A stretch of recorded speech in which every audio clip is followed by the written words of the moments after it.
Before I get a million people telling me I'm sexist, I'm not. I'm just disapproving the statements made by some feminists that go a bit far. For instance, some feminists have persuaded the Congress to close their prayer with "Amen" and "Our women." This not only insults the Catholic and Christian religion, it makes people believe this is the right way to finish a prayer. Here, watch this short clip.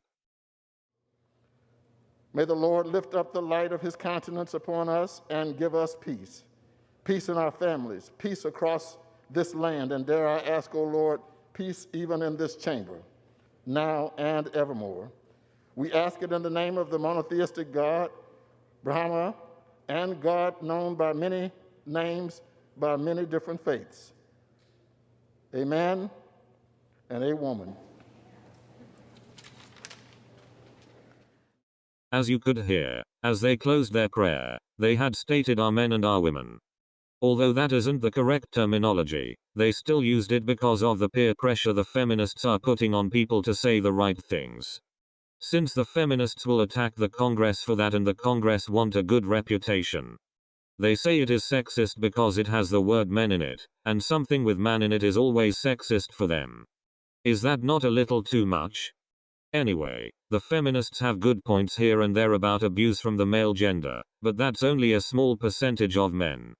Just because we are men does not mean we commit these horrific acts of rape and domestic abuse.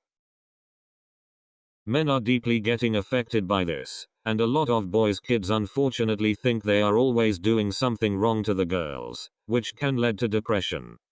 And young girls are also getting affected by this, since the influence of the internet is making them think boys are not worth it. This will start to make people lose their virginity and older ages, which is okay in some cases, but for this it would be very harmful. As I said earlier on how young boys are getting affected by this, the public isn't helping the problem.